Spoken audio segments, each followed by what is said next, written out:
All right, hey Matt, welcome to your first violin orchestral tech private lesson.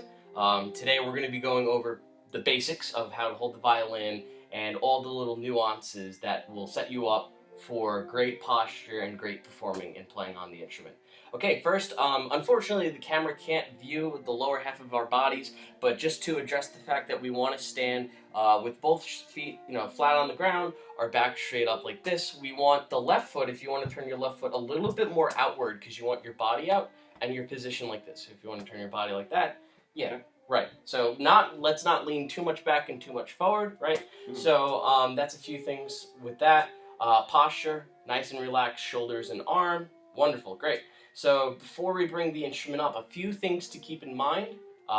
Normally this would be a little overwhelming for a younger student because I wouldn't want to throw a lot of details at them, but considering that you're older, you can just keep all these cognitive ideas in your head.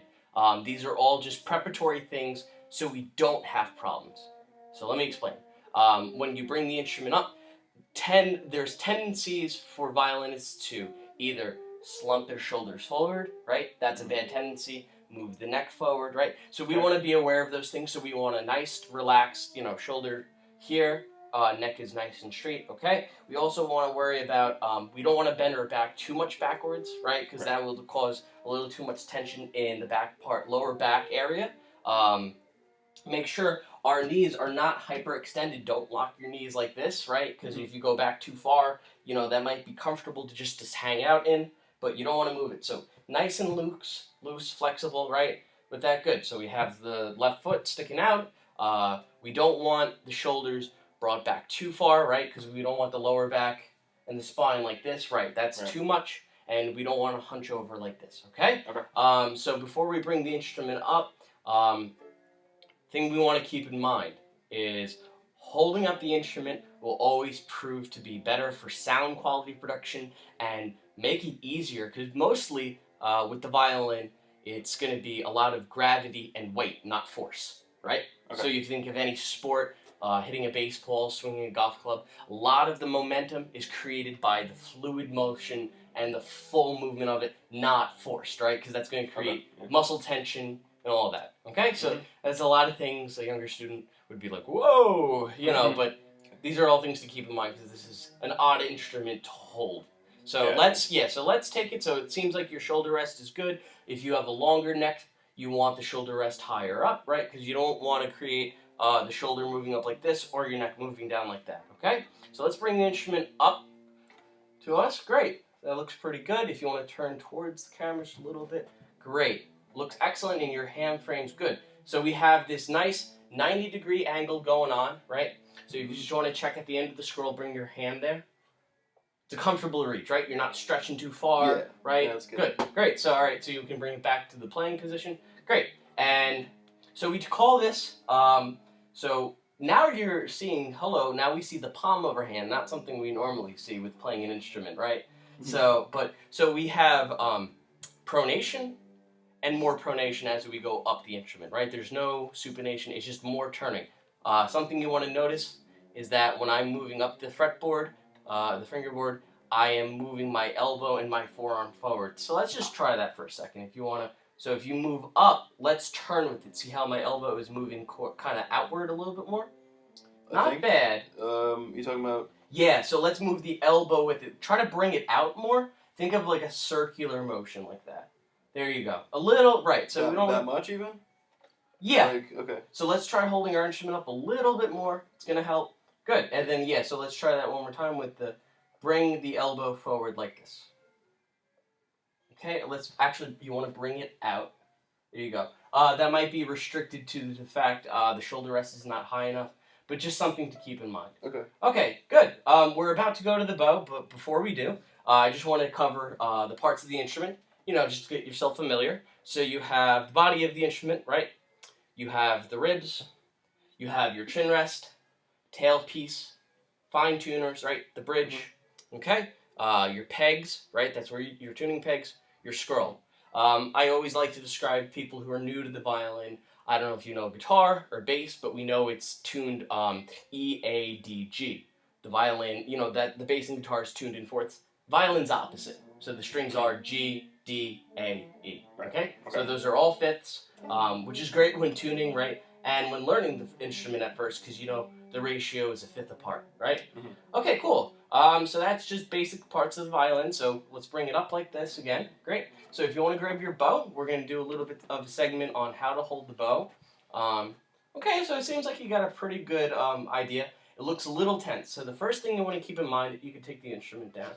First thing you want to keep in mind with holding the bow, is if we hold it out like this, typically with violinists, just going to show you on the instrument real fast, is that we want the wooden part of the bow, or the bow, facing towards the fingerboard, okay? You don't want it this way, because that's going to cause too much of a slip, right? See how it's facing the bridge? We want it facing the fingerboard like this, okay?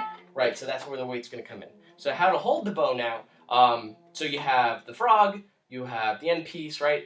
I'm going to tighten this a little bit. If you want to feel the bow hair and the back of the bow, just to see how much tension there is. Feel my bow for a second. Give it a little press. You know. Okay. There you go. Good. So it's really a guesstimation when tightening your bow, right? When you want to loosen and tighten it. So go ahead and tighten a little bit. Let's see. So that's pretty good if you want to loosen it just a tad. Because you want a little bit of pressure when going down on the instrument, but you don't want it too much, right? You don't want the bow arcing backwards. Okay. Good. Okay, so how to hold the bow. Now, we don't want to just grip it, right? We don't want to just want to hold it. It's very like everything else. It's a very guiding type of motion. We want it relaxed as possible. So let's take our hand, right? Let's take our, if you want to put, there you go, great. So let's take, all right, so what you want to do, the most important things are, so we want to take our two, the middle finger and the ring finger, and let's drape it over. Just make it fall over, good, where the frog is on the bow. Great. And now the pointer, it's not going to be so far out, but we're going to take it out a little bit more here, right? Because that's where the weight of the front end is going to be, or the direction is. Good. So you have that draped over. Now, typically with violinists and violists, we will take the pinky and, very good, we will curl it. So let's see how that looks. Very good. Great. And the last thing we want to do now, if you wanted to start with just a comfortable feel, you would leave your thumb under here. Okay? That's just to get used to the hand frame. Violinists don't do this, but it's just a good idea to get used to the bow that way, rather than just gripping. It's very relaxed. So once you get more comfortable with that, and you can try it on open strings, you can take your thumb. You don't want to, jam it under, but you want to tuck it under right where the frog curves right here, right? So we want to tuck our thumb right under like that. Okay? Good. So let's, so now that we have that, make sure that, so two fingers are next to each other, draping over, right? Good. Pointer, if you just want to move it a little bit closer to that. There you go. Good. Yeah, it looks pretty good. Doesn't look bad at all. Good. So let's bring our instruments up. Let's leave the bow like that. Good. And, all right, so we're going to start looking at, let's do some basic open string strokes. A lot of it comes from the shoulder and the upper part of the arm like this, right? Because that's the whole motor. That's what moves everything. As you notice, the wrist and the elbow and the forearm is what follows, okay? So I want a very relaxed shoulder over here. And let's just go on the D string, okay? And let's move, think, and speak to the shoulder, okay? Don't, because if you focus from the elbow and the forearm, it's just going to be very tense and you drag it along. Okay. Let's move from the shoulder. You want to move it out. You'll feel your muscles and your joints in here moving and expanding outward, right? And then once it, reaches its point, the forearm and elbow will follow through, right? So don't think about it. If you have the shoulder right, everything else will follow through. Okay. Okay, so let's try it on an open D. Ready? And go. Great. Let's try doing an up bow. So that was kind of like a closed square to an open kind of triangle square, right? So let's try the down bow again. We're going to stop there, then we're going to go try backing on an up bow, okay? So. Good. And let's go back up. Good.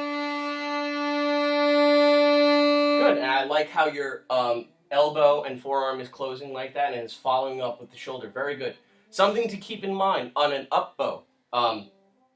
What we tend to do, and a lot of violinists, a lot of beginners do, is when they go on an up bow, they tend to do the T-Rex. You see how my wrist is like this? Yeah. Not good. Okay? So when we go on the up bow, we're going to start at the tip of the bow. When we go up, I don't want you to really skyrocket it, but slowly bring your elbow up along with it when you reach the frog. So let's do that. So bring the elbow up a little bit. Good. And that automatically, and I just saw from before, kept your bow more straight. I saw it was turning and being a little bit crooked before. Right? Cool. Very good. So that's some basic bow strokes. Let's just try it on, let's try, D, G, and A. Okay? So let's just try, because we know that we have the horizontal back and forth, right? And then we have the curve, the 360, right? Because we want on different strings, it tends to be at different angles, right? So let's start on the G string. So we're going to be a little bit higher up over here. Good. And we're going to do an up and down bow on the first 3 strings, okay? Ready? Okay, so we're doing up and down on one string, up and down on the next one. All right. So on the first D or G? So we're going to start on the G string. Okay. Ready? Good. Back up. Let's go to D. Good. Focus on that full bow and that arm coming back up. Great. And then A.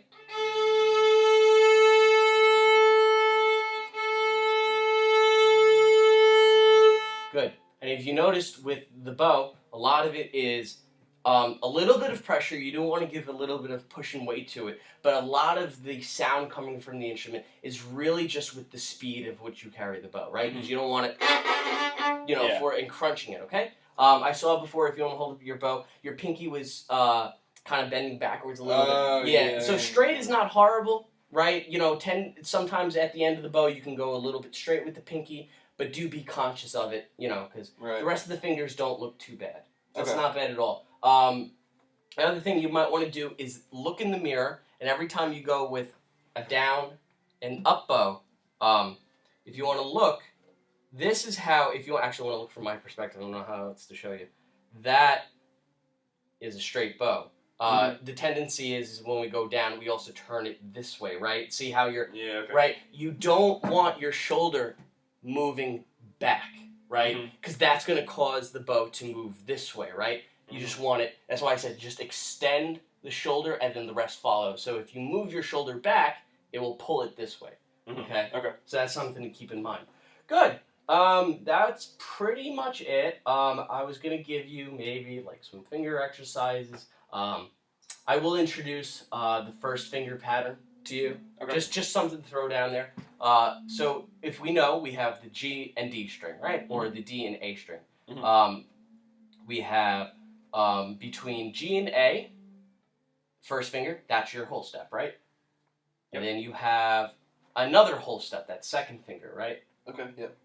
So now we have a half step.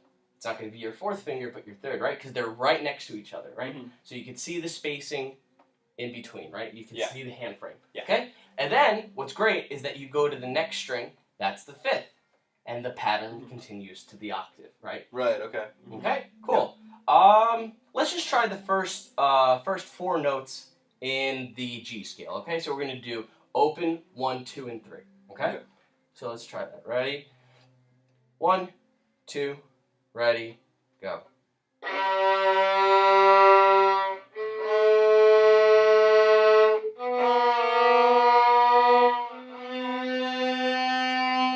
Good, not bad. Okay, so 2 tendencies I'm seeing is that you are tilting your bow a little bit. It's kind of going crooked, and holding up the instrument will definitely help. And be careful. You do not want your wrist like this. I keep doing that. Right? So if we have, and honestly, I think the adjustment of the shoulder rest, you know what, actually, I'm going to see how comfortable it is with my instrument. If you want to hold it up for a second. Right? That's a much better. Actually, you know what, you're not used to, silly me, you're not used to the chin rest, but this might help. Right? So if you want to switch, actually, if you want to take that off. Good, and you could leave that there. And let's just try this, because if you have a comfortable shoulder rest, then this way everything else will be. Oh wow. Yeah. Wow. Great. And let's hold up. Good. And let's bring the arm up to the thing. Good. Now you have a nice, comfortable 90-degree angle, and your wrist isn't doing this, right? It's nice and comfortable. Yeah, it's way easier. And that way you can move things.